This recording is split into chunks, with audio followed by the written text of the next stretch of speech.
Ceritanya adalah di perang Uhud sebagaimana kita sudah tahu, masyhur ya. Masyhur pada saat itu Nabi SAW membawa 700 pasukan, sebenarnya 1000. Waktu Nabi SAW iklankan perang Badar, perang Uhud itu di hari Jumat. Beliau tertidur siang. Setelah sholat Jumat, beliau beristirahat sejenak. Kemudian beliau SAW mimpi.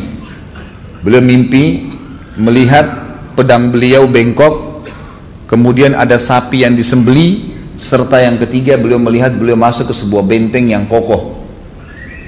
Lalu terdengarlah pada saat itu berita, Nabi SAW tentunya sebelum mimpi sudah dengar berita kalau orang-orang Quraisy sudah keluar dengan 3.000 pasukan dari Mekah, dan mereka sudah mendekati Madinah, sudah mendekati, sudah hampir sampai di perbatasan Madinah, jadi sudah sangat dekat gitu.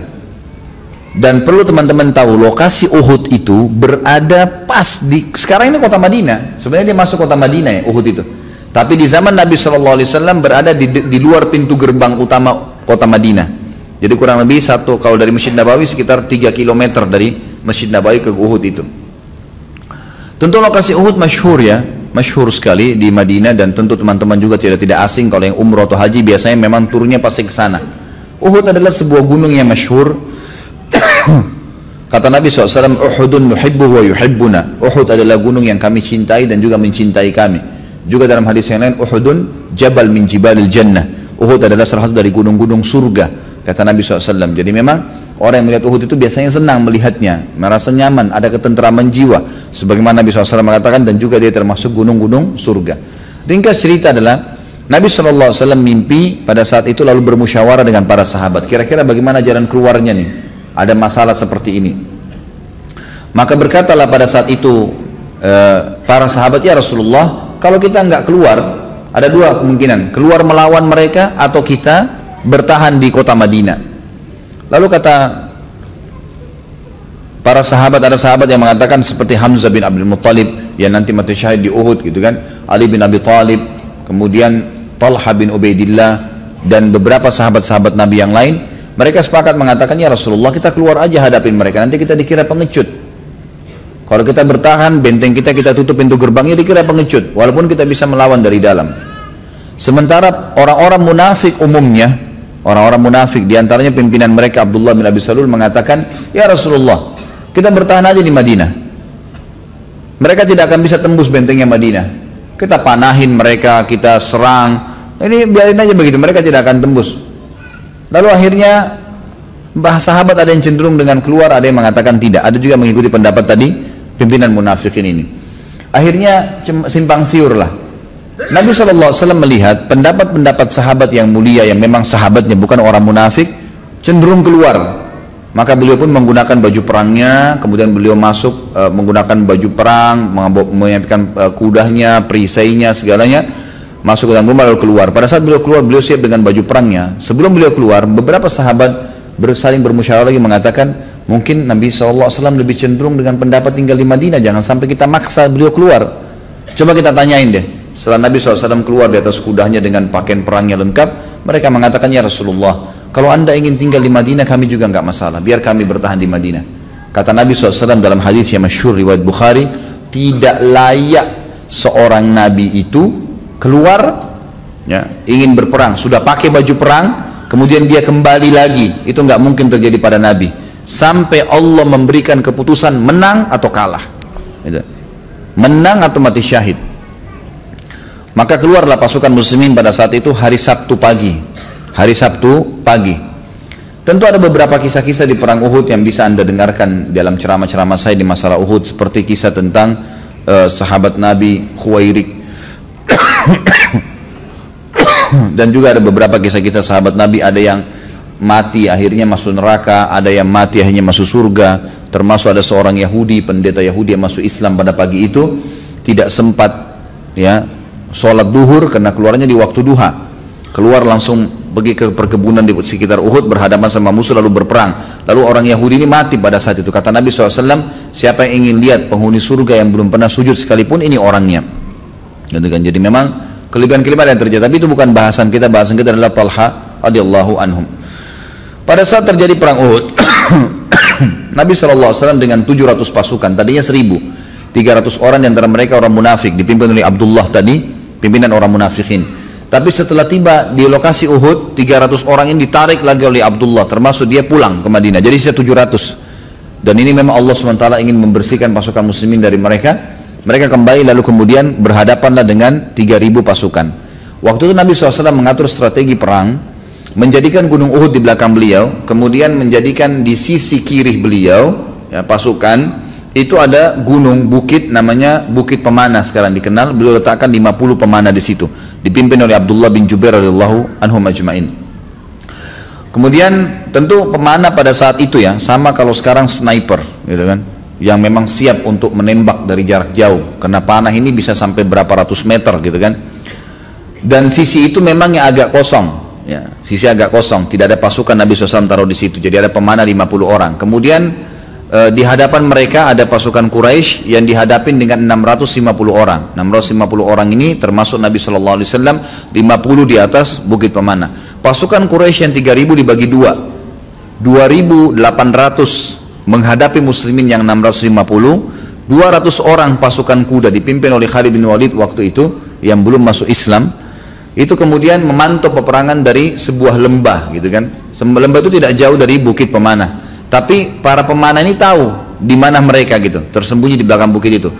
Jadi pasukan pemanah ini yang 50 ini, begitu pasukan yang 2.800 menyerang, mereka memanah. Dan ada beberapa orang di antara mereka termasuk Abdullah bin Jubair radhiyallahu anhu ajma'in bisa memanah dengan 3 anak panah sekaligus, gitu kan.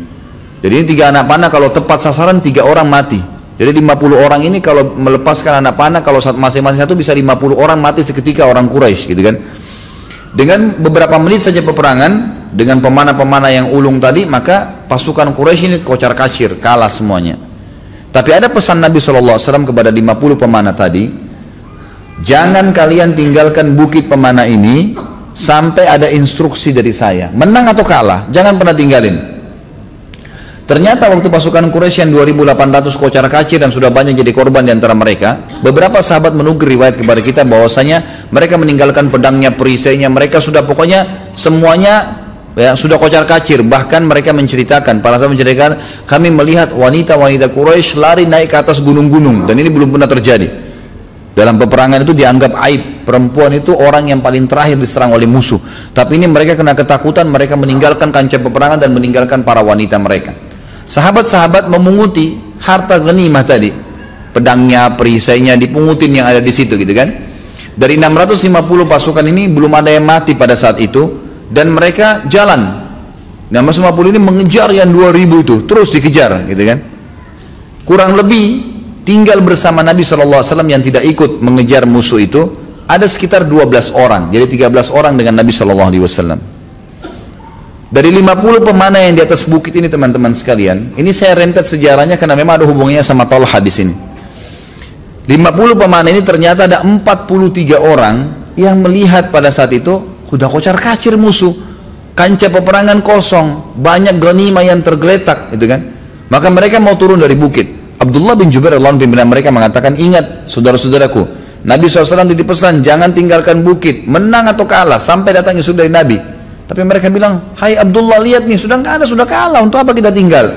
Mereka nggak mau dengar. 43 orang yang lalu kemudian turun di kancah peperangan, ikut mengutin harta ghanimah. Padahal sebenarnya harta ghanimah itu dalam Islam, kalaupun kita pungut, kita akan bawa kembali ke pimpinan perang nanti akan membagi rata di antara mujahidin. Dia tidak perlu ikut-ikutan, ikut memungut sebenarnya, gitu kan. Ringkas cerita, 200 pasukan Quraisy yang dipimpin Khalid bin Walid dari jauh setelah melihat ternyata ada 40 orang tadi turun yang merupakan mereka inti kekuatan kaum muslimin, maka secara diam-diam mereka memanuver 200 pasukan kuda tadi naik ke atas bukit, membunuh 7 orang sahabat termasuk Abdullah bin Jubair radhiyallahu anhu majma'in, kemudian menyerang pasukan muslimin yang 650 orang tapi dari belakang. Ya, kita bayangkan kalau kita lagi jalan menuju ke depan, tiba-tiba ada dari belakang menyerang kita, walaupun jumlahnya lebih sedikit pasti akan mengacaukan. Maka sempat beberapa orang-orang muslimin yang gitu mendengar ada keributan di belakang, ada yang sempat tahu balik, gitu kan. Yang tidak tahu tetap aja jalan menuju ke sana, gitu. Setelah mereka balik, gitu kan, dan ada bertemu dengan 200 pasukan ini yang dekat sekali dengan pasukan Khalid bin Walid ini, ketakutan mereka lari. sehingga terjadi tabrakan antara pasukan muslimin sendiri yang datang dari sana dan ada yang di bagian belakang mereka yang memang tadinya tahu kalau ada pasukan Quraisy menyerang, maka tabrakan sampai ada beberapa sahabat yang terbunuh oleh sahabat sendiri. Mereka sudah bingung pada saat itu. Lalu diangkatlah bendera Quraisy pada saat itu, ya. Lalu yang 2000 lebih itu kembali lagi. Pasukan muslimin berada di tengah-tengah, diserang dari belakang dengan 200 dan dari depan yang 2000 sekian itu kembali lagi. Maka mereka terdesak pada saat itu, dan pada saat itulah terbunuh Hamzah dan Mus'ab, sahabat-sahabat Nabi yang mulia. Ringkas cerita, pada saat kocar-kacir lagi 2000 lebih nyerang, berbaur dengan pasukan dan banyak korban di antara muslimin, ada di antara mereka orang-orang Quraisy yang memang mencari tahu di mana Nabi Muhammad SAW, dan mereka lihat dari jauh ada Nabi SAW, dan Nabi tidak tidak ditemani kecuali dengan 12 orang saja. 12 orang ini, ya, 10 orang dari Ansar dan 2 orang dari orang Quraisy. Yang dari Quraisy adalah Talha bin Ubaidillah dan Sa'ad bin Abi Waqqas. 10-nya semua dari, ya, orang-orang Ansar. Ada riwayat mengatakan 9 orang, 7 dari Ansar dan 2 dari orang Quraisy. Lalu datanglah orang-orang kafir Quraisy ini menyerang. Jumlahnya tidak disebutkan, tapi ada ahli sejarah yang mengatakan ratusan orang datang mendekati Nabi SAW. Maka Nabi SAW bersabda dengan hadis yang masyhur kepada 12 orang sahabat yang ada di sebelah beliau. Kata beliau, man yarudduhum anna walahul jannah. Dalam riwayat dikatakan, man yarudduhum anni walahul jannah au huwa rafiqi fil jannah. Siapa yang bisa menahan mereka nih, yang ratusan lagi menyerang di antara kalian yang 12 orang, maka dia akan menjadi pendampingku di surga nanti. Waktu itu di antara 12 orang, salah satunya adalah Talha bin Ubaidillah. Talha mengatakan, saya Rasulullah. Kata Nabi SAW, tunggu, jangan kamu, tunggu di tempatmu.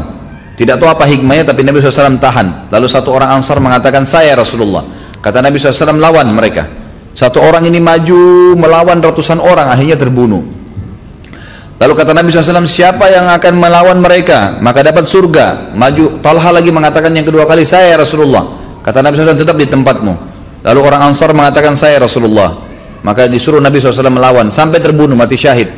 Terus begitu sampai orang-orang Ansar habis semua. Sampai orang-orang Ansar habis semua. Ada riwayat lain yang mengatakan bahwasanya yang bersama dengan Nabi SAW pada saat itu cuma Talha, tapi yang kita pegang riwayat Talha dan Sa'ad. Lalu kata Nabi SAW, waktu tertinggal 2 orang saja, Talha dan Sa'ad, Nabi SAW mengambil, ya, tempat penyimpan anak-anak panahnya, lalu menggantungkan di pundaknya Sa'ad sambil berkata, wahai Sa'ad, lemparlah, lawan mereka dengan panah-panahmu. Lalu kata Nabi SAW kepada Talha, sekarang wahai Talha, hadapin mereka. Maka Talha pun maju. Nah, ini jadi saksi bahasan.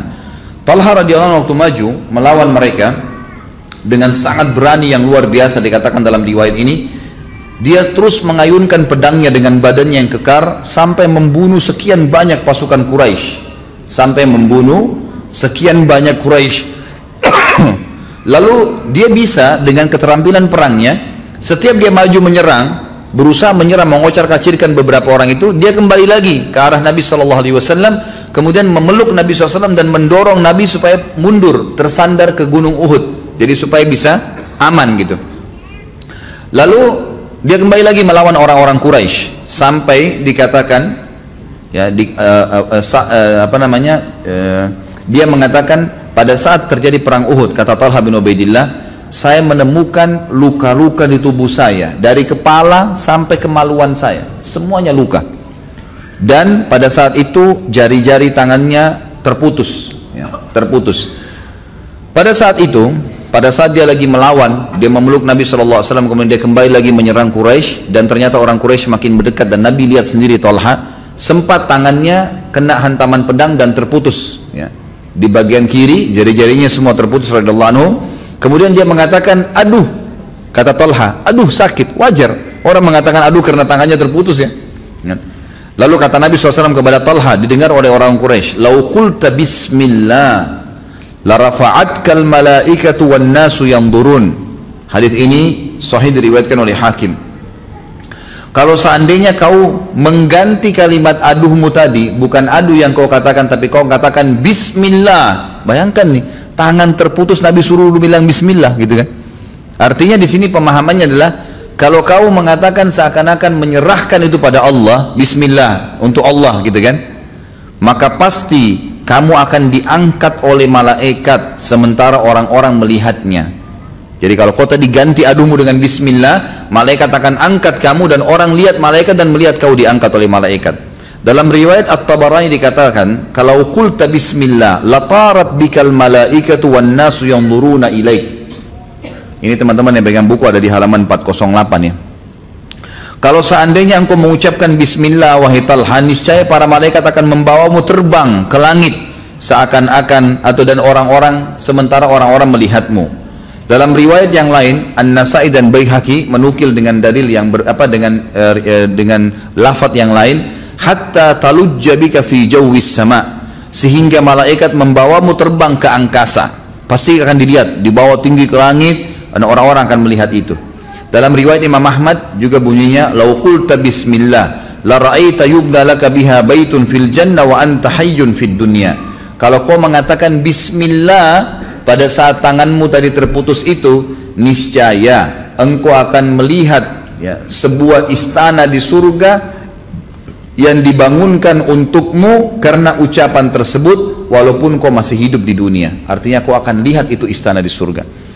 Sebagian ulama mengatakan makna daripada perkataan Nabi SAW kepada Talha ini bukan khusus untuk Talha, tapi semua orang yang mati syahid atau sedang berhadapan di medan perang, apapun yang terkorbankan dari dirinya, tangannya putus, kakinya putus, badannya luka, kalau dia mau langsung Allah perlihatkan ke dia janji Allah, dia mengatakan bismillah.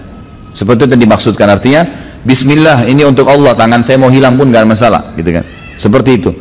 Maka ini yang dimaksud dengan makna hadis Nabi SAW. Kemudian dari riwayat lain, Qasim bin Hazim berkata, ia berkata, aku melihat tangan Talha lumpuh karena melindungi Nabi SAW di perang Uhud. Riwayat lain menjelaskan, dalam perang Uhud, Talha, di dalam tubuh Talha terdapat 39 atau 35 luka dan jari-jarinya lumpuh, yaitu jari telunjuknya dan jari tengahnya terputus. Kemudian pada saat itu Talha karena kecapean menghadapi sendiri, akhirnya Talha bin Ubaidillah pingsan, dilumuri darah, luka semua badannya. Pada saat dia pingsan, bertepatan dengan waktu yang bersama, Nabi SAW sudah tinggal sendirian, gitu kan? Ini sebuah riwayat ya. Abu Bakar pada saat itu sudah datang ke pasukan, ya, mendekati Nabi SAW. Maksudnya datang dengan pasukan mendekati Nabi SAW. Lalu kata Nabi SAW, tinggalkan saya dan urus saudaramu Talha. Maka Abu Bakar pun mencari Talha. Talha ternyata sudah jatuh dalam kondisi pingsan dan dilumuri dengan darah, tapi belum mati pada saat itu. Dan pada saat Nabi SAW dibawakan badannya Talha yang penuh dengan luka dan pingsan, beliau bersabda, ini hadis yang masyhur dan ini yang dipasang di pelayar kita. Hadis ini diriwayatkan oleh At-Tirmidzi dan Hakim dan disahihkan hadis ini oleh Syekh Albani. Dikatakan, man ahabba an yanzura ila syahid yamshi ala wajhil ard falyanzur ila Talha bin Ubaidillah. Barang siapa di antara kalian yang mau lihat orang mati syahid yang masih jalan di muka bumi, maka sebaiknya